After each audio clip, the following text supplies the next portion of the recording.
أعمالنا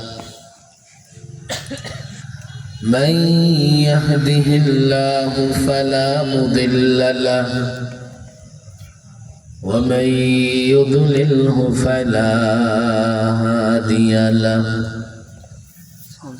ونشهد أن لا إله إلا الله وحده لا شريك له ونشهد أن محمدا عبده ورسوله أما بعد فأعوذ بالله من الشيطان الرجيم بسم الله الرحمن الرحيم إن الدين عند الله الإسلام صدق الله مولانا العظيم وصدق رسوله النبي الكريم ونحن على ذلك من الشاهدين والشاكرين والحمد لله رب العالمين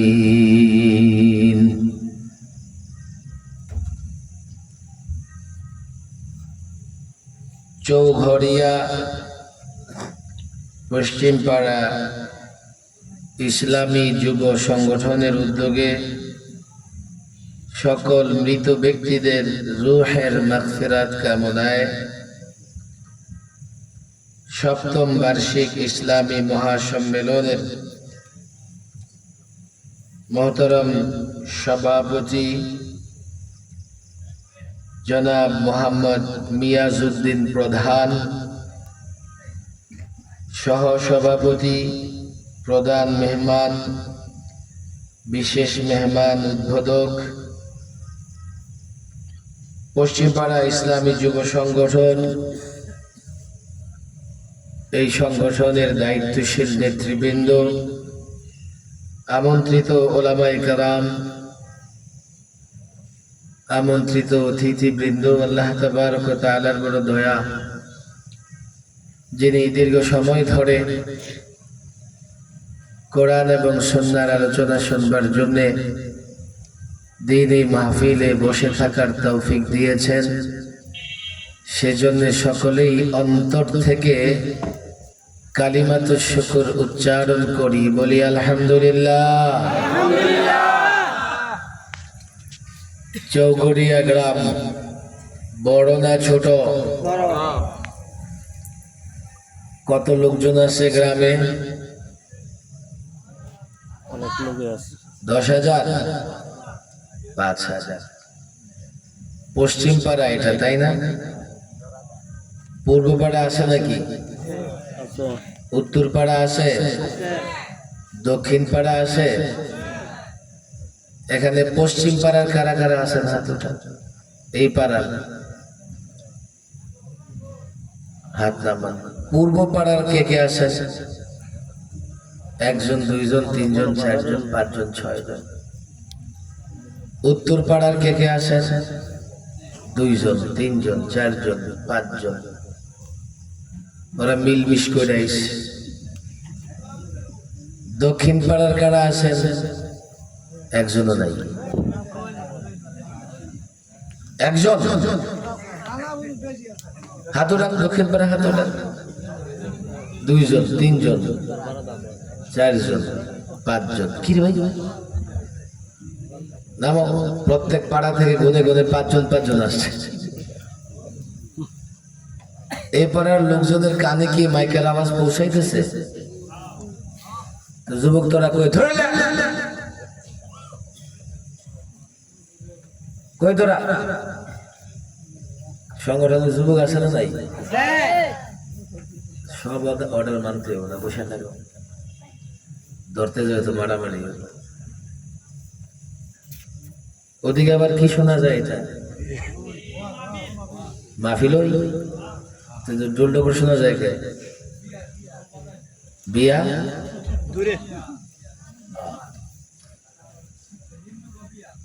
হিন্দু বিয়া না, পশ্চিম পাড়ায় আওয়াজ যায় নাই মাহফিলের আজকে? কি বলে পুরো পাড়ায় গেছে আওয়াজ? তো লোক জানতে পারলে না কেন?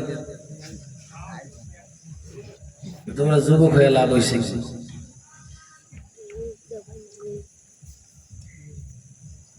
আল্লাহ মাফ করুন। যুবকদের মাহফিলে যুবকদের মাশাআল্লাহ যাই হয়েছে, একটা মসজিদের উদ্যোগে মাহফিলের প্রস্তুতি আরো ব্যাপক করবা। উত্তর পূর্ব পশ্চিম এই তো আসতেছে। এই তোরা কোন পাড়ার বেটা? দেখতে তো একই রকমের যাত্রী দেখা যায়, ওদিক কই যায়? শিক্ষা দেবার চেষ্টা করে। আর আজকালের ওয়াজগুলো জানেন কেমন? শুধু কানের মজা, বাস শুনতে ভালো লাগে, কিন্তু ওয়াজ থেকে লোকেরা শিক্ষা নিয়ে যায় না। এই জন্য আজকাল ওয়াজ মাহফিল গুলো এন্টারটেইনমেন্ট হয়ে গেছে, বিনোদন। জাতি ওয়াজ মাহফিলে বিনোদন খোঁজে, যেখানে বিনোদন পাবে বাঁধ ভাঙা জোয়ারের মতো সেখানে যায়, আর যেখানে বিনোদন নাই যেতে চায় না। কথা ঠিক না? ঠিক।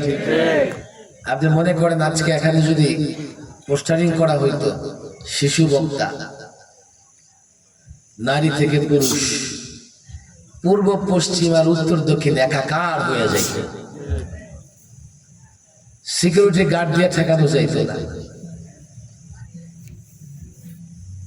নারী থেকে পুরুষ, উত্তরবঙ্গে গেলে এমন কিছু বক্তা দেখা যায়। আবার নিচে লেখা থাকে কি 3 সন্তানের জননী।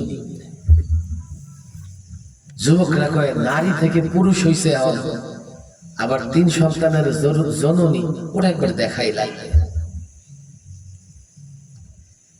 মাহফিল থেকে কিছু বিষয় শিখে যেতে হবে। ক্রিকেটার আসছে, হয়তো এখানে রাজনীতিবিদ আছেন, সমাজ সেবক আছেন, চিন্তাবিদ আছেন, সংস্কারক আছেন। মৌলিক কিছু বিষয় আমরা যদি শিখতে না পারি, দুনিয়ার বা জাগতিক যত উন্নতি, যত ডেভেলপ হোক না কেন, আমরা প্রকৃত শান্তির নীড় খুঁজে পাবো না।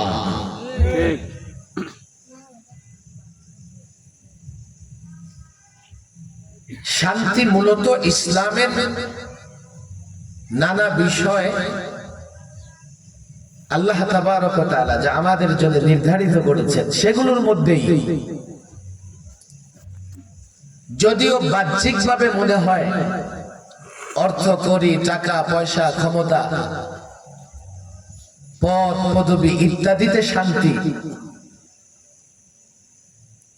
প্রকৃতপক্ষে এগুলোতে শান্তি নাই। আমি একটা সায়েন্স থেকে উদাহরণ দিয়ে থাকি মাঝে মধ্যে। মনে হলো শিক্ষিত সমাজ আপনারা এখানে আসেন। আমাদের দেশে বৃষ্টি হয় কি হয় না? বিজ্ঞান বলে বৃষ্টি কেন হয়?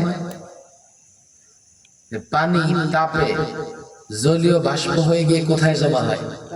আকাশে। যখন এই পানি আকাশে থাকে, আমরা সেটাকে মেঘ বলি, মেঘমালা।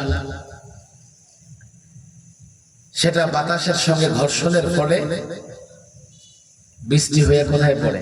জমিনে। তাহলে বৃষ্টি হয় কেন? পানি তাপে জলীয় বাষ্প হয়ে আকাশে জমা হয়। এই জন্য সায়েন্স একথা ব্যাখ্যা করে। কিন্তু আমাদের মাদ্রাসার ছাত্ররা আমরা কি করি জানেন?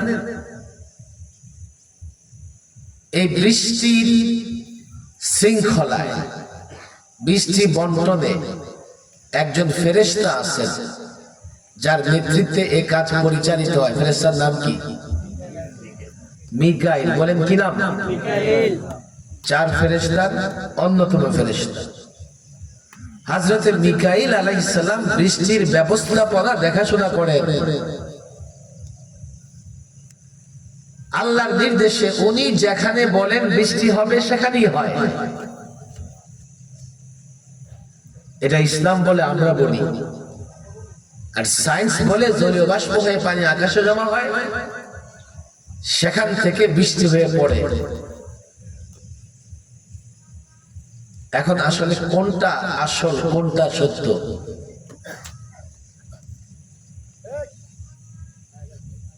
বসেন বসে যান, যারা আসতেছে মাশাআল্লাহ, এখনো আসতেছে। হ্যাঁ সবাই আসো, তুমিও আসো, 2 মিনিটের মধ্যে আসো, এরপরে আর আসার দরকার নেই। কথা বুঝবেন না, পরে বলবে হুজুর কি না কি বলে গেছে। বৃষ্টি কেন হয় সায়েন্সের একটা ব্যাখ্যা আছে না নাই? আপনাদের কষ্ট হইতেছে? আর ইসলাম বলে বৃষ্টির ব্যবস্থাপনার কাজে নিয়োজিত ফেরেশতা আছে, তার নাম কি? মিকাইল। বলেন কি নাম?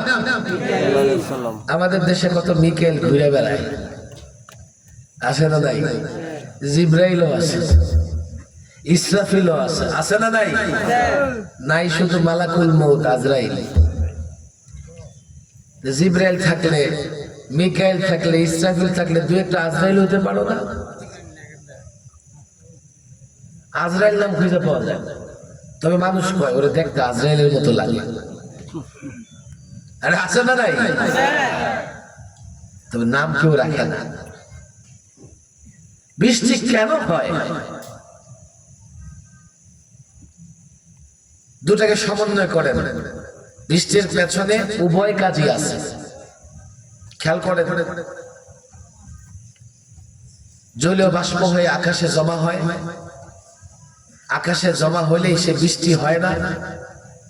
যখন মিকাইল এটার ব্যবস্থাপনা দেখভাল করতে থাকেন, অর্থাৎ কোথায় বৃষ্টি হবে নির্দেশ দেন আল্লাহর নির্দেশে, তখনই বৃষ্টি হয়।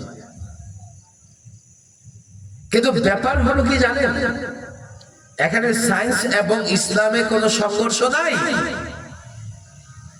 ব্যাপার হলো আসল কোনটা? আসল কি জলীয় বাষ্প হয়ে পানি উপরে জমা হওয়া, এটা আসল, না মিকাইলের নির্দেশনা আসল? বলেন কার নির্দেশনা আসল? হুজুর বুঝে আসে নাই, বুঝে আসে নাই। আচ্ছা, চৌগরিয়া এখানে কি হইছে? জলীয় বাষ্প হয়ে পানি আকাশে উঠছে, আকাশে মেঘমালাও জমা হইছে, ঘন কালো অন্ধকার, কিছুক্ষণ পরে আকাশ সাদা হয়ে গেছে, বৃষ্টি হয়নি, আছে না নাই? ঢাকার আকাশে মেঘ দেখা যায়, বৃষ্টি হয় ক্যালকাটা গিয়া। জলীয় বাষ্প হয়ে পানি আকাশে জমা হলেই যদি বৃষ্টি হইতো, তাহলে যেখানে মেঘ দেখা যায় সেখানেই বৃষ্টি হইতো। আসল হলো মিকাইলের ব্যবস্থাপনা। আল্লাহর কুদরতে জলীয় বাষ্প হয়ে জমা হয় বটে, আল্লাহ যেখানে নির্দেশ দেয় বৃষ্টি সেখানে গিয়ে বর্ষিত হয়। কথা ঠিক না বেঠিক? আমি সায়েন্স আর ইসলামের কথাটা কেন বললাম জানেন? মানুষ মনে করে দুনিয়াতে সম্পদ হলে ভালো থাকা যায়, ক্ষমতা হলে ভালো থাকা যায়, এগুলোর প্রয়োজন। এগুলো হলো অনেকটা জলীয় বাষ্প হয়ে পানি জমায়েত হওয়ার মতো, কিন্তু যতক্ষণ আল্লাহর নির্দেশ না আসে এই সম্পদে শান্তি না অশান্তি তৈরি হয়। এই অর্থে মানুষ শান্তিতে থাকতে পারে না। তুমি হয়তো একদিন বড় ক্রিকেটার হয়ে যাবা, তোমার মনে হচ্ছে একদিন বড় ফুটবলার হয়ে যাবা, একদিন বড় ব্যবসায়ী হয়ে যাবা, তোমার মনে হবে লাখো কোটি টাকা কামাবা, তুমি ভালো থাকবা। নো, কোনদিন ভালো থাকতে পারবা না। এই সম্পদের পাশে যতক্ষণ আল্লাহ ভালো না রাখবে ভালো থাকতে পারবা না।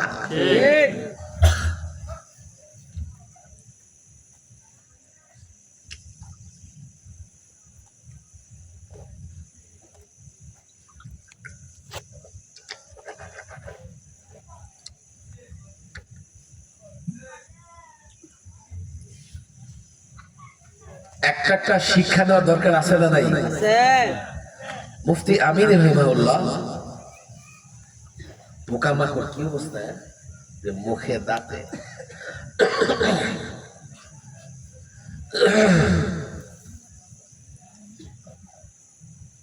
একটা ঘটনা বলতে শোনাবো আপনাদেরকে। এই যুবকরা ভালো করে শোনো, মনে রেখো। আমি যে এক্সাম্পলটা দিচ্ছি মনে রাখতে পারবা? সম্পদ দরকার, কিন্তু সম্পদ হলেই শান্তি আসে না যদি শান্তির ফয়সালা কে না করেন। এখন না বুঝলেও তোমরা এটা মনে রাখো, যদি আল্লাহ কোনোদিন 1000 কোটি টাকার মালিক বানায় দেয় তখন বুঝবা যত টাকার মালিক হয়েছে তত অশান্তি হইতেছে আল্লাহ না চাইলে। এক বড় লোকের কিচ্ছা মুফতি আমিন রহমাল্লাহ প্রায় শোনাইতেন, আমি হুজুর থেকে শুনছি, শোনাই আমি। বিশাল আলিশান বাড়ি, ডুপ্লেক্স বাড়ি থাকে, রাতে ঘুম আসে না। তো রাত্রে ঘুম না আসলে মাঝে মধ্যে সামনে রাস্তা আছে, হাঁটা চলা করে। একদিন গভীর রাত, ঘুম আসে না, তো নাই না হাঁটতেছে, হঠাৎ দেখে ফুটপাতে একজন মানুষ ইট মাথায় দিয়ে ঘুমায় আসে। ইট মাথায় দিয়ে নাক ডেকে ঘুমাইতেছে, আর তার এসি কামরায় ঘুম হয় না। মেজাজ গরম হয়ে গেছে, দিছি গিয়ে ধমক। তো বেচারা তো সারাদিন কষ্ট করছে, এত ঘুম, তার ঘুম ভাঙে না। 2-3 বার ধমক দেওয়ার পর লাফ দিয়ে উঠছে, কে আপনি? আবার ঘুমে ডিস্টার্ব করতেছেন, এখানে ঘুমাইছিস কে? এখানে ঘুমাবো না তো কোথায় ঘুমাবো? আমার তো বাড়ি নাই। আচ্ছা বাড়ি নাই, তো ঠিক আছে এখানেই ঘুমা। তো খালি ফুটপাতে কেন, ইট মাথায় দিয়া একটা বালিশ চাটাই নাই? না, বালিশ চাটাই কোথা থেকে দেখবে, টাকা নাই। পকেট থেকে বের করে 500 টাকা দিচ্ছে, ধর ধর ধর ধর ধর, একটা চাটাই কিনবে, একটা বালিশ কিনবে, এখানেই ঘুমাবি। আচ্ছা দিয়া চলে গেছে। এরপর দিন বেচারা বড় লোক ঘুম হয় না, আবার নিচ থেকে নেমে পায়চারি করবে, হাঁটবে, দেখে যে লোকটা শুয়ে আসে এখনো, কিন্তু চাটাইও কিনে নেই, বালিশও কিনে নেই। যেই কাছে গেছে লাফ দিয়ে উঠছে, কিরে ঘুমাস না? আর তোরা টাকা দিলাম, চাটাই কই, বালিশ কই? কয় আজকে সারাদিন ব্যস্ত ছিলাম, চাটাই আর বালিশ কিনতে পারি নাই। আচ্ছা, তো গতকাল তোরে 3 বার ডাক দিয়া উঠাইতে পারলাম না, আজকে কাছে আসতেই লাফ দিয়া উঠছিস, ব্যাপারটা কি? ব্যাপার আর কিছু না, আপনি যে গতকাল 500 টাকা দিচ্ছেন এর লুঙ্গির মধ্যে গুঁজে রাখছি, এখন যখনই চোখটা লাগে মনে হয় কে যেন টাকাটা নিয়ে গেল, আবার চোখ খুলে যায়। কয় বুঝে আইসা গেছে, 500 টাকার মালিক হয়ে ঘুমাইতে পারোস না, আমি 500 কোটি টাকার মালিক, কেমনে ঘুমাবো? আজকে যুবকেরা অনেক স্বপ্ন দেখে তোমাদের হাতে পায়ে ধরে বলে যায়, দুনিয়া যতই তুমি অর্জন করো না কেন, আল্লাহর ফয়সালা ছাড়া দুনিয়া তোমাকে শান্তি দিতে পারবে না। ঠিক, এই জন্য যেটা বলি, আল্লাহ যদি কখনো 1000 কোটি টাকার মালিক বানায়, হও, কোনো সমস্যা নাই। ইসলামের ধনী হইলে মানা নাই, সম্পদের মালিক হইলে মানা নাই, তবে সম্পদের হক আদায় করতে হবে, একথা ইসলাম বলে। 1000 কোটি টাকার মালিক হয়ে যাও, যদি তুমি ইসলাম অনুযায়ী জীবন যাপন করো, শান্তিতে থাকবা। আর ইসলাম অনুযায়ী জীবন যাপন করবা না, এই সম্পদ সাপ হয়ে তোমাকে ধ্বংস করবে দুনিয়াতে। সম্পদ তোমার হেফাজত করবে না, সম্পদ হেফাজতের জন্য তোমার জীবন দিতে হবে। যারা সম্পদ কামায়, যে সম্পদ নিজের সুখ দিবে, কোনোদিন না। সম্পদের মালিক হয়ে গেলে সম্পদের পাহারার জন্য তার জীবন শেষ হয়ে যায়, আছে না নাই?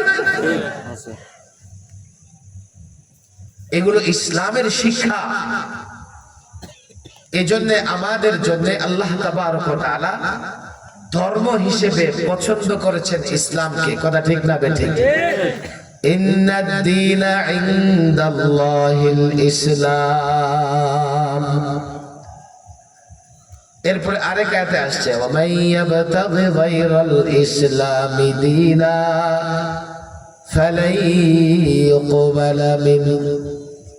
আমি যুবকদের বলি, আমাদের মুসলমান একটু জেন্টলম্যান হয়ে গেলে তাদের কাছে আর ইসলাম ভালো লাগে না। অথচ ইসলাম আমাদের জন্য পছন্দ করেছেন কে? জবান খুলে বলেন কে? আরো জোরে কে? সবাই বলেন কে? এবং আল্লাহ তাবারক ওয়া তাআলা ঘোষণা দিয়ে দিয়েছেন ইসলাম ছাড়া অন্য কোন ধর্ম আল্লাহর কাছে গ্রহণযোগ্য হবে না। এখানে যেহেতু অনেক যুবকরা আসছে, আমি তাদের বলি, দেখেন আজকে তো শিক্ষিত হয়ে গেলেই মডার্ন হয়ে যায়, বলে যে কোনো ধর্ম মানলেই চলবে, যে কোনো ধর্ম। আরে পুরা কপাল, আল্লাহ বলতেছে আমাদের জন্য পছন্দ করেছেন ইসলাম। আল্লাহ বলেছেন ইসলাম ছাড়া অন্য কোন ধর্ম গ্রহণযোগ্য নয়। আর তুমি একটু নেতা সামান্য শিক্ষিত হয়ে কি মনে করতেছ যে কোনো ধর্ম মানলেই চলবে। এই মৌলিক শিক্ষার অভাবে আমাদের অনেক যুবকেরা ঈমান হারা হয়ে যাইতেছে। বলে হুজুর আরো যে ধর্ম আছে এগুলোর খবর কি? আচ্ছা, আপনাদের কষ্ট হইতেছে না? আমার দিকে তাকান। পৃথিবীর সব ধর্মগুলোকে প্রথমে দুই ভাগ করা যায়। কয় ভাগ? বলেন কয় ভাগ? কিছু ধর্ম পাঠিয়েছেন আল্লাহ, আর কিছু বানাইছে মানুষ। মানুষ যে ধর্মগুলো তৈরি করেছে নিঃসন্দেহে এগুলো নষ্ট, এগুলো বাতিল। এইসব ধর্ম কোনদিনই মানুষ পালন করে দুনিয়া আখিরাতের কল্যাণ অর্জন করতে পারবে না। আল্লাহ যে ধর্মগুলো পাঠিয়েছেন এগুলো আবার দুই ভাগ। খেয়াল করে, আল্লাহ যে ধর্মগুলো দিয়েছেন এগুলো আবার কয় প্রকার? যেমন ডাক্তারের ফার্মেসিতে দুই ধরনের ওষুধ থাকে, দেখবেন। এক ধরনের ওষুধ যার মেয়াদ নাই, আবার আরেক ধরনের ওষুধের মেয়াদ আছে। আছে না নাই? আল্লাহ যে ধর্মগুলো পাঠিয়েছেন, যেমন আগে ইহুদি ধর্ম, খ্রিস্টান ধর্ম আল্লাহ দিয়েছেন না, সেই ধর্মগুলোর এখন আর মেয়াদ নাই। বোঝার চেষ্টা করেন। সুতরাং এখন যদি কেউ বলে খ্রিস্টান ধর্ম মানলেও চলবে, ইহুদি ধর্ম মানলেও চলবে, সে মেয়াদ উত্তীর্ণ ওষুধ দিয়া জাতি ধ্বংস করতে চায়। এখন একমাত্র ধর্ম ইসলাম। বলবে হুজুর আপনারা তো সাম্প্রদায়িক, শুধু ইসলামের কথা বলেন, অন্য ধর্ম বাতিল বলেন। এই বেটা, আমি বলছি এটা। আপনি মনে করেন আপনারা শিক্ষিত মানুষ, বাংলাদেশের সংবিধান এই পর্যন্ত কতবার সংশোধন হয়েছে জানেন? 17 বার। এবার আবার আমরা করছি। জুলাই সনদের আগে সংবিধান সংস্কার করছি আমরা। আর এই সংবিধান সংস্কারে এখান থেকে ধর্ম নিরপেক্ষতা, সেকুলারিজম বাদ দিতে আমাদের ঘাম বের হয়ে গেছে। এরপর আমরা চেষ্টা করছিলাম সংবিধানের মূলনীতিতে আল্লাহর উপর আস্থা বিশ্বাসের বিষয়টা যাতে আসে, সেটা আমরা ঢুকাইতে পারি নাই।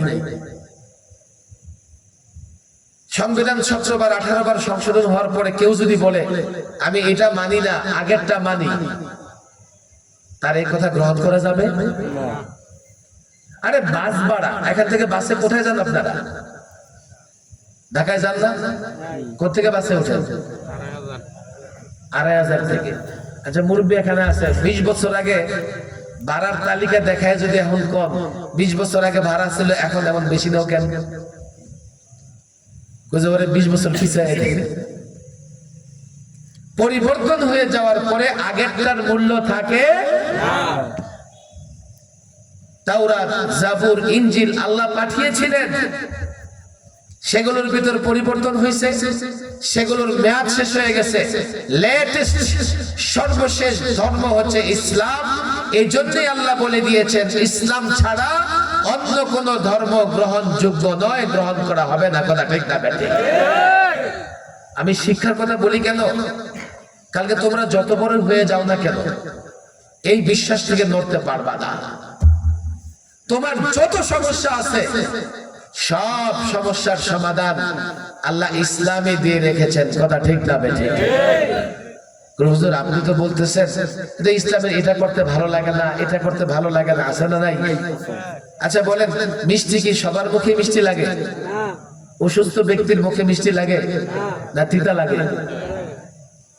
যদি ইসলামের কোন বিষয় তোমার ভালো না লাগে, বুঝবা তুমি অসুস্থ। আলেমের কাছে যাইবা, গিয়া নিজের ট্রিটমেন্ট করবা, চিকিৎসা করবা, যে হুজুর কোরআন তো এটা বলে, অথচ আমার ভালো লাগতেছে না কেন? অসুস্থ ব্যক্তির মিষ্টি ভালো লাগে না, তুমি অসুস্থ, শয়তান তোমাকে অসুস্থ করে রেখেছে, এই জন্য ইসলাম এবং কোরআনের বিধান তোমার ভালো লাগে না, আলেমের কাছে গিয়ে চিকিৎসা করাও না। ইসলামের ভুল করতে যাও না। পছন্দ করেছেন বলেন কোন ধর্ম? আরো জোরে বলেন, আরো জোরে বলেন, আরো জোরে বলেন। হুজুর জানি, জানেন কিন্তু মানেন তো না। আজকে এটার ভেতরে গিট্টু দিয়ে বাঁধবেন যে ইসলাম ছাড়া অন্য কোন ধর্ম আল্লাহর কাছে গ্রহণযোগ্য। এই উঠে গেল, বসেন, ক্লাসের মাঝখান থেকে উঠা যায়? আচ্ছা সিরিয়াস হয়ে যায়, তোমরা এদিকে তাকাও। আমি কিন্তু পরে আবার প্রশ্ন করব যে কি শিখছো। ইসলাম ছাড়া অন্য কোন ধর্ম গ্রহণ করা হবে না। তাহলে হুজুর চলেন কালকে অন্য যত ধর্ম আছে পিটায় পাটায় শেষ করে ফেলি। এই সুযোগ ইসলামে আছে? আল্লাহর কাছে ইসলাম পছন্দের ধর্ম ঠিক, কিন্তু আল্লাহ এটা বলে নাই যে অন্য ধর্ম শেষ করে দাও।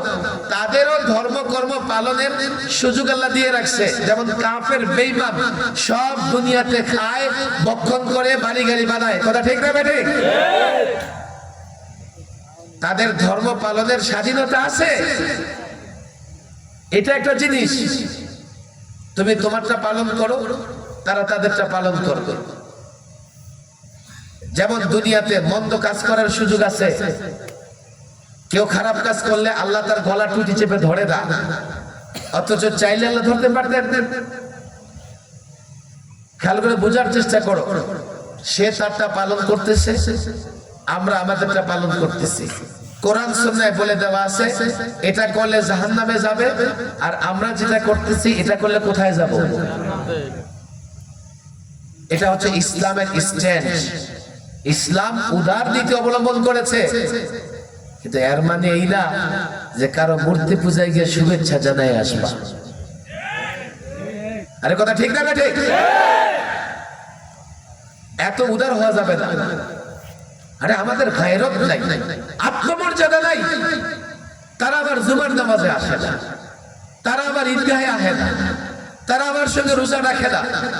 আর এমনকি তারা যেখানে সুযোগ পায় আমার গরু জবাই করতে দেয় না। আমি মুসলমানের বাচ্চা, তাদের পূজায় গিয়া শুভেচ্ছা জানাই আসি, জেনে বুঝে জানালে ঈমান থাকবে না। তাদেরটা পালন করো, রাষ্ট্র তাদের নিরাপত্তা দেবে। আজকে যুবক তুমি কাল নেতা হয়ে যাবে, আমি জানি কেউ না কেউ নেতা হবে। আমার কথা বুঝো, ইসলাম ছাড়া অন্য কোন ধর্ম আল্লাহর কাছে গ্রহণযোগ্য। এর মানে এই না যে আমরা তাদের মন্দিরে, তাদের গির্জায় গিয়ে আঘাত করবো। জোর করে কাউকে মুসলমান বানানো কিংবা অন্য ধর্মের উপাসনালয়ে আক্রমণ করার অনুমতি ইসলাম দেয় না। মনে থাকবে তো ইনশাআল্লাহ? না ব্যানার লাগায় লাগায় শুভেচ্ছা দিবেন? ব্যানার লাগায় লাগায় এটা সেটা করবেন? আল্লাহ মাফ করো। কি শুরু হয়ে গেছে সংস্কৃতি? টুপি দাড়ি লয়ে গিয়ে আবার শুভেচ্ছা জানায় আসে। তুমি কেন যাও? নিরাপত্তা দেওয়ার দায়িত্ব রাষ্ট্রের। হ্যাঁ, আমরা 5ই আগস্টে নিরাপত্তা দিয়েছি, তখন এই রাষ্ট্রের পুলিশ বাহিনী ছিল না। ছাত্র জনতা 5ই আগস্টের পরে প্রত্যেক ধর্মের সম্প্রদায়ের উপাসনালয়গুলো নিরাপত্তা দিয়েছে। রাষ্ট্র আছে, রাষ্ট্রের দায়িত্ব, পুলিশ দিয়ে নিরাপত্তা দেবে। আমি এখন যাব কেন? আবার কি শুভেচ্ছা কেন জানাবো? যুবকদের বলতেছে তোমাদের তোমার এতটুকু গায়রত নাই, আত্মমর্যাদা নাই, তারা তো তোমার ঈদগাহে আসে না, তারা তো তোমার জুমার নামাজে আসে না, তুমি কেন তাদের অনুষ্ঠানে যাও? ক্লিয়ার, আমি কোরআনের আয়াত বলে দিয়েছি। ইসলাম পছন্দ করেছেন কে? মুখ খুলে কে? আরো জোরে কে? আরো জোরে কে? ইসলাম ছাড়া অন্য কোন ধর্ম আল্লাহর কাছে গ্রহণযোগ্য। আরে বুঝে থাকবে তো ইনশাআল্লাহ? বাস একটা কথা বললাম, আগে যে উদাহরণটা দিছি, এই দুনিয়ার যত কিছুই আসুক না কেন, শান্তি আসে কার ফয়সালায়? বলেন কার ফয়সালায়? সর্বশেষ আরেকটা গল্প মনে পড়ে গেছে, এটা আমি বলেই শেষ করে দেব। আমি তো ওয়াজ করতেছি, আপনাদের ভেতরে কিন্তু অনেক প্রশ্ন ঘুরতেছে। আপনি তো ওয়াজ করতেছেন, বুঝতেছেন না কি জিনিস, বুঝতেছেন না, সব আল্লাহর উপরে ছেড়ে বসে থাকতেছেন। আমি যদি চাকরি না করি কোথা থেকে খাবো? আমি যদি দোকানদারি না করি কোথা থেকে খাবো? আমি যদি ব্যবসা না করি খাবো কোথা থেকে? আল্লাহ ঘরে খাবার দিয়ে যাবে না?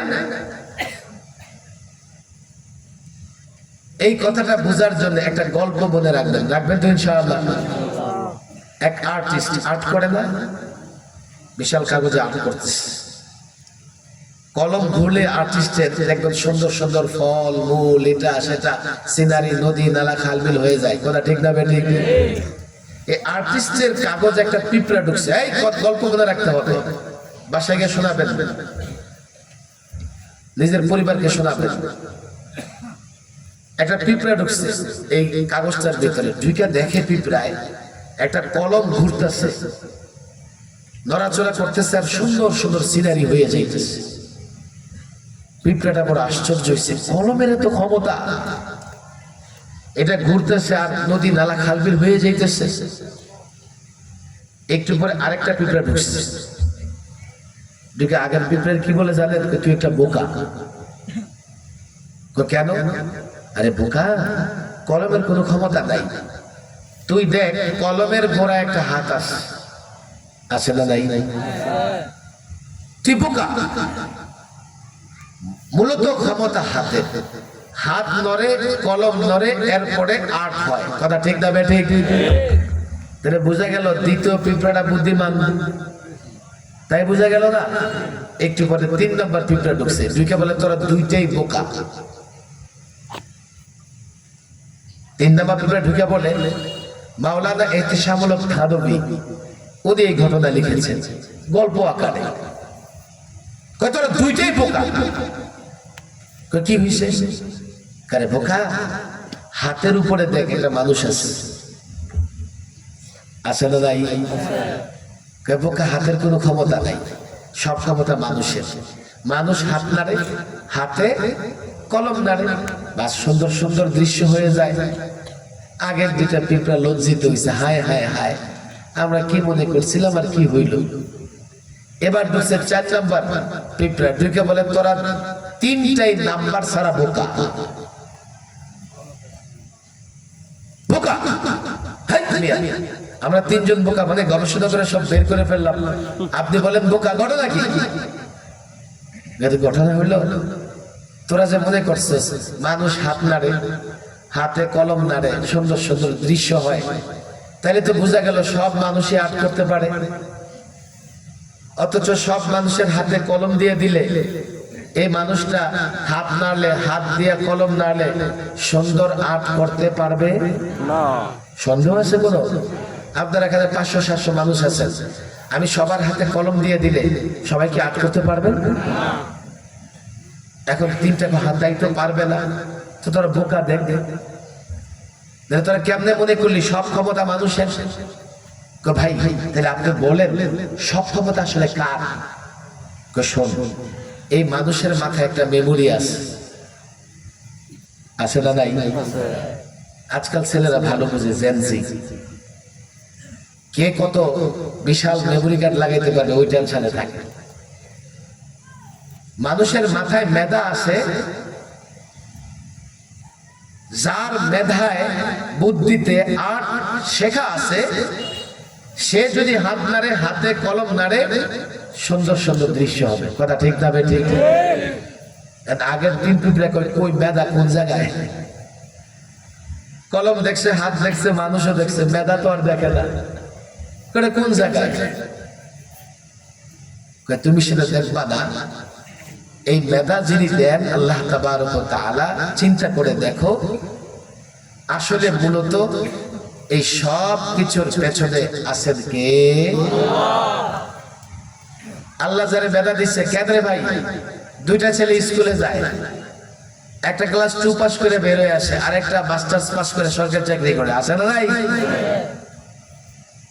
একজনে একটা ক্লাসে একটা পড়া 3 দিনও শোনাইতে পারে না, আরেকজনে একদিনই শোনায় ফেলে। এই মেধা দিয়েছেন কে? এবার আপনারা বুঝেন, প্রশ্নের উত্তরটা দিয়ে দেন। যারা মনে করে যে জমিনে ফসল বুনলে বা জমিন থেকে ফসল আসবে আমি খাবো, তারা আগের পিঁপড়াগুলোর মতো বোকা। জমিনের কোনো ক্ষমতা নাই। তুমি যখন বীজ বপন করো জমিনে, এটা মাটির নিচে গিয়ে পচে যায়। এই পচা জিনিসটা থেকে অঙ্কুর বের করে কে? তুমি দোকানদারি করো, মনে করো দোকানদারি তোমারে খাওয়ায়। হ্যাঁ, দুজন দোকানদারি করতেছে, একজন দোকানদারি করতে করতে দেউলিয়া হয়ে গেছে, আরেকজন এক দোকান থেকে 4 দোকানের মালিক হইছে। 4 দোকানের মালিক বানিয়েছে কে? খালি চোখে তুমি যা দেখো, কলম নড়তেছে, হাতে কলম নড়াইতেছে, না না না, প্রত্যেকটা কাজের পেছনে শক্তি, ফয়সালা, ক্ষমতা কার? সুতরাং দুনিয়ার বিষয়বস্তু হইলেই তুমি ভালো থাকবা, তুমি শান্তিতে থাকবে এমন হবে না। আজকে আমি এই যুব সমাজকে বলি, দেখো প্রকৃত পক্ষে দুনিয়ার এই সম্পদ, টাকা পয়সা, দোকানদারি, ব্যবসা বাণিজ্য, সব কিছুর পেছনে শান্তির জন্য ফয়সালা লাগবে কার? মনে থাকবে তো? কিন্তু কথা হলো, আমরা এই দুনিয়ার সম্পদ কামাই করার জন্য যতটা চেষ্টা করি, আল্লাহর সন্তুষ্টির জন্য ততটা চেষ্টা করি, অথচ আসল জিনিস আল্লাহর সন্তুষ্টি। আসল জিনিস কি? এখন আমরা সিদ্ধান্ত দিব, যেইভাবে দুনিয়া কামানোর জন্য মেহনত করি, আল্লাহর সন্তুষ্টির জন্য আমরা কি করব? মেহনত করব। আল্লাহর সন্তুষ্টির জন্য আমরা মেহনত করে নামাজের টাইম হলে কোথায় যাব? বলো কোথায় যাব? এই ক্রিকেটার বলো কোথায় যাইবা? থাকবা মাঠে, মসজিদে কেমনে যাইবা? মাঠের এক পাশে খাড়া নামাজে দাঁড়াই যাইবা। নামাজ সম্পত্তির জন্য চেষ্টা করতেছো, কিন্তু শান্তি সম্পত্তির হাতে না, আল্লাহর হাতে। সম্পদ আছে তোমার, এখন যাকাতের সময় হইছে, আহা যাকাত দিতেছো না, অথচ এই সম্পত্তি হেফাজত করবেন কে? তাহলে আল্লাহর সন্তুষ্টি দরকার আছে না নাই? যাকাতের সময় আসলে যাকাত দিয়ে দিবা। শরীয়তের বিধি বিধানগুলো যদি আমরা মানি ঠিকঠাক মতো, তখন বলা যাবে আমরা আল্লাহর সন্তুষ্টি চাই। আল্লাহর সন্তুষ্টি আসল, আল্লাহর সন্তুষ্টি ছাড়া কিছুই হয় না। আমি যুব সমাজকে বলি, দেখো প্রথম কথা আমি তোমাদের বলছি, তোমাদের সংগঠন ব্যাপক করো। আমি আজকে এখানে আসছি, হয়তো বাকি জিন্দেগিতে নাও আসতে পারি। সংগঠন ব্যাপক করবো মানে পূর্ব পশ্চিম উত্তর দক্ষিণ সব যুবকদেরকে একসাথে করবা। ক্রিকেট খেলা দেখার জন্য, ফুটবলের জন্য না। তোমরা যেহেতু ইসলামী সংগঠন, তোমরা সকলকে নানাভাবে একসাথে করতে পারো। দাও তোমার মসজিদে 10টা সূরা শুদ্ধ করে মুখস্থ করার প্রোগ্রাম দাও। একজন আলেমকে বলো, হুজুর আমরা একটা প্রোগ্রাম নিছি, আগামী জুমার দিন জুমা থেকে নিয়ে মাগরিব পর্যন্ত আমরা 10টা সূরা শুদ্ধভাবে পড়ার জন্য আপনার কাছে মশক করব। আমরা এই 4 গ্রামের যুবকদের কি করছি? দাওয়াত দিছি। যদি মনে করো এই 4 পাড়ায় 400 হয়ে যায়, তোমার পাড়ায় তুমি করো, ওই পাড়ায় তারা করো, ওই পাড়ায় তারা করো। যুবকদের প্রথম কাজ হচ্ছে কোরআনে কারিমের কমপক্ষে 10টা সূরা বিশুদ্ধ করা। কথা ঠিক না বেঠিক? এই যুবকরা মনে থাকবে, তোমাদের প্রথম কর্মসূচি হচ্ছে, এটা মাদ্রাসার ছাত্ররা আছে, তোমরা সহযোগিতা করবা। 1 মাস পরে আমি মসজিদে একটা প্রোগ্রাম চাই, যেই প্রোগ্রামে এলাকার যুবকদের থেকে 200 টাকা, 100 টাকা, 50 টাকা না, টাকা পয়সা না। কি করবা জানো? 100 ছেলে নিয়ে 10টা সূরা মস্ক করাইবা, ওদের মধ্যে ইন্টারভিউ দিবা, যেই 10 জন পারবে ওদের প্রত্যেককে 1000 করে হাদিয়া দিবা। মাহফিলের চেয়ে বেশি সওয়াব হবে। এই কাজগুলো করে না আজকাল যুবকেরা। উত্তর পাড়ায় দক্ষিণ পাড়ায় করো, মনে করো যে এই যুবকদের সূরা কেরাত কি হয়ে গেছে, বিশুদ্ধ হয়ে গেছে। এরপরে কোরআন বিশুদ্ধ করে পড়ার দরকার আছে না নাই? একটা প্রশিক্ষণ দিবা, মাত্র 20 দিন 21 দিন লাগবে। আহা, আল্লাহ তাবারক ওয়া তাআলা কোরআন শিক্ষা করা এত সহজ করে দিয়েছে। যে কোনো যুবক যদি 21 দিন, হুজুর 21 দিন, আরে 21 দিন পুরো দিন না, 21 দিন 1 ঘন্টা করে 21 ঘন্টা একজন মুআল্লিম যদি তোমাদেরকে কোরআন শরীফ বিশুদ্ধ করা শিক্ষা দেয়, তালিম দেয়, আল্লাহর উপর ভরসা করে বলে যাই 21 দিন পরে তুমি বিশুদ্ধভাবে কোরআন পড়তে পারবে। কয়টা বলছে কাজ? 2টা হয়েছে। কয়টা বলো? কয়টা? লাস্ট এবং 3। আমাদের সুন্নাত মোতাবেক নামাজ পড়ার দরকার আছে না নাই? সুন্নাত মোতাবেক নামাজ পড়ার দরকার আছে না নাই? এখানে মাদ্রাসার ছাত্ররা আছো তোমরা? হাত উঠাও দেখি মাদ্রাসার ছেলেরা। মাশাআল্লাহ, 8-10 জন আছে, হাত নামাও। তোমাদের দায়িত্ব হচ্ছে, দেখো আমাদের অনেক মুরব্বী আছে 40 বছর নামাজ পড়ে কিন্তু এখনো সুন্নাত মোতাবেক নামাজ পড়তে পারে না, এমন মুসল্লি আছে না নাই? তুমি মাদ্রাসার ছাত্র, আল্লাহর কাছে কি জবাব দিবা? কিয়ামতের ময়দানে এই মুসল্লি যদি তোমার জামা টেনে ধরে, এই বেটা আমার মহল্লার মাদ্রাসায় পড়ছস, আমি 40 বছর নামাজ পড়ছি, আমার নামাজ সুন্নাত মোতাবেক হয়নি, তুই আমার কইতে পারলি না? এখন ট্যাং ট্যাং করে জান্নাতে যাইবা, আমি তোরে যাইতে দিব না। মাদ্রাসার ছাত্রদের দায়িত্ব এটা, নিজ মহল্লার মুসল্লিদের হাতে পায়ে ধরে সুন্নাত মোতাবেক নামাজ পড়ানো। দেখেন আজকাল তো কথায় কথায় মানুষ যুক্তি চায়।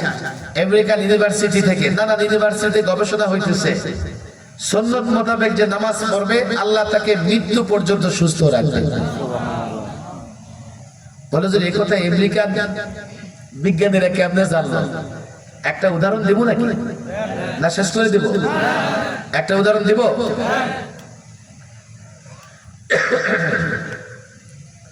আমাদের ব্যাক পেন হয় না? ব্যাক পেন বুঝেন তো, কোমরে ব্যথা হয় না? অনেক জোয়ান মানুষেরও কোমরে ব্যথা হয়, তবে এটা অসুস্থতা না। আমি লম্বা সময় বসে থাকলাম, হুট করে উঠতে গেলে দেখা যাবে কোমর সোজা হইতেছে না, আছে না নাই? অনেকক্ষণ হাঁটতেছি, হাঁটতে হাঁটতে দেখি হঠাৎ করে বসতে গেলে আর কি করি না, বসতে পারি না। মনে হয় যে কোমর কি হইতেছে না, বাঁকা হইতেছে না।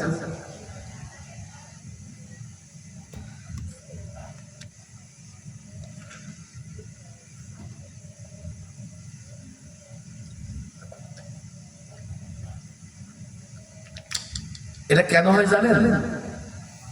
এই যে লম্বা সময় বসলে উঠতে গেলে কষ্ট হয়, লম্বা সময় হাঁটলে বসতে গেলে, অসুস্থ না, লম্বা সময় হাঁটার কারণে তার হোল্ডিং করে বসা কষ্ট হয়, এমন আসে না নাই?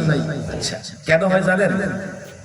আবার শিক্ষিত সমাজ আপনারা বুঝবেন, মানুষের মেরুদণ্ডের হাড় আছে না, হাড়ের ভেতরে পারদের মতো, পারদ চিনেন তো? কই থেকে পারদ? থার্মোমিটার, জ্বর মাপে না, এটার ভেতরে পারদ থাকে না? এমন করলে এদিকে যায়, এমন করলে ওদিকে যায়, দেখেন না আপনারা? আজকে গিয়ে দেখে নেবেন, মনে হয় ডিজিটাল মেশিন দিয়ে মাপেন আর কি। আচ্ছা, মানুষের মেরুদণ্ডের হাড়ের ভেতরে এক ধরনের পদার্থ আছে, আমি এখন এইভাবে আসি না, এটা জমা হয়ে আছে কোথায়? নিচের দিকে। আমি যদি আবার মাথা নিচের দিকে দিয়ে রাখি, এটা জমা হবে কোথায়? ঘাড়ের দিকে। এইভাবে মুভ করতে থাকে, কোমর থেকে ঘাড়, কোমর থেকে ঘাড়। লম্বা সময় যখন মানুষ বসে থাকে তখন এটা কোমরের দিকে জমা হয়ে থাকলে হুট করে উঠতে তার কি হয়? কষ্ট হয়। হুজুর বুঝলাম, এটার সাথে নামাজের সম্পর্ক কি? নামাজের সম্পর্ক কি? আমরা নামাজে রুকু দেই না, বলেন দেই কি দেই না? সুন্নাত পদ্ধতি কি রুকু? ঘাড় এবং কোমর কি থাকবে? বলেন কি থাকবে? বলেন কি থাকবে? আপনি ঘাড় এবং কোমর যদি সমান রাখেন, তাইলে এই যে পারতের মতো পদার্থগুলো কোথাও জমা হবে না, মুভ করতে থাকবে? বলেন এদিক সেদিক হতে থাকবে না জমা হয়ে থাকবে? আল্লাহু আকবার। বিজ্ঞান বলে মানুষ যখন রুকুতে গিয়ে থাকে তখন এই যে পদার্থটা এদিকে সেদিকে ঘোরাফেরা করতে থাকে, তার মেরুদণ্ডের হাড্ডি এতটা সবল, এতটা সতেজ হয়, মৃত্যু পর্যন্ত লোকটা কুজু হয় না, বাঁকা হয় না। এটা আমার না বিজ্ঞানের কথা।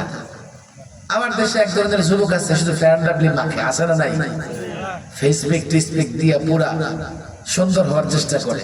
আরে যুবক, বিজ্ঞান বলে লম্বা করে সেজদা দাও, চেহারা সুন্দর হয়ে যাবে। হুজুর, সেজদার সাথে চেহারা সুন্দর হওয়ার লক্ষ্য? যুক্তি দেন, যুক্তি দিব যুক্তি। আমি না, সায়েন্স বলে মানুষ যখন সেজদায় যায় তো তার ব্লাড প্রেশার, রক্তের চাপটা কোথায় পড়ে?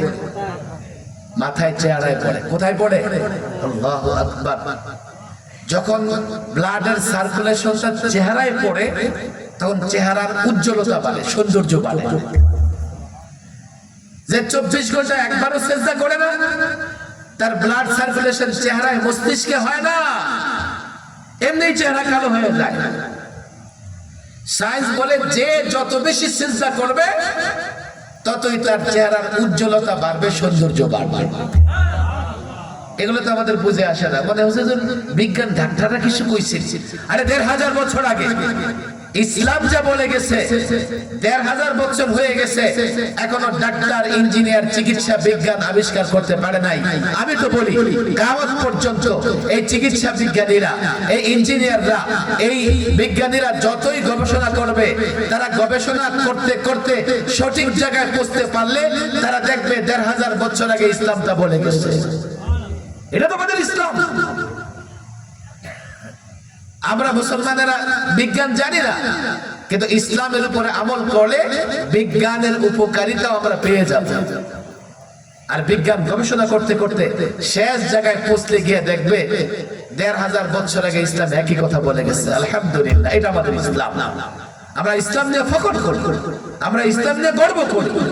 আমাদের ইসলামে প্রত্যেকটা সমস্যার সমাধান আছে, আছে না নাই? এই ইসলামের সঙ্গে অন্য কোন ধর্মের তুলনা করে ভণ্ডামি করা যাবে না। এগুলো আমাদের জানার গুণ, আমাদের বুঝার গুণ। আল্লাহ তাবারক ওয়া তাআলা ইসলামের মতো বিশাল নিয়ামত আমাদের দিয়েছেন। কথা যে কটা বলছি মনে থাকবে তো ইনশাআল্লাহ? শান্তির ফয়সালা কার হাতে? বলেন কার হাতে? এটাই আসল। এটাই কি? বলেন এটাই কি? বলেন এটাই কি? আমাদের জন্য ধর্ম আল্লাহ পছন্দ করেছেন কোনটা? বলেন কোনটা? বলেন কোনটা? ইসলাম ছাড়া অন্য কোন ধর্ম গ্রহণ হবে? বলেন ইসলাম ছাড়া অন্য কোন ধর্ম গ্রহণ হবে? আর সবকিছু করেন কে? দোকানদারি করলে খাওয়ায় না আল্লাহ খাওয়ায়? ব্যবসা করলে খাওয়ায় না আল্লাহ খাওয়ায়? জমি খাওয়ায় না আল্লাহ খাওয়ায়? সবকিছুর পেছনে কে? বলেন সবকিছুর পেছনে কে? আর যত শান্তি বিজ্ঞানের আছে কোথায়? ইসলামে। কোথায়? এই ইসলাম মেনে চলবো তো ইনশাআল্লাহ। আল্লাহ তাবারক ওয়া তাআলা আমাদের সকলকে ইসলামের প্রত্যেকটা বিধান মেনে চলার তৌফিক দান করুন। আমি সংক্ষিপ্ত কথা বললাম, তারপর অনেকক্ষণ হয়ে গেছে। আমি যাই না, আমার পরে কেউ আছে? দোয়া করে দিব। চাঁদা করতে হইব? মসজিদের চাঁদা দরকার আছে? দোয়া চাইছে সংগঠনের সকল সদস্য, সভাপতি, পরিবার, সংগঠন।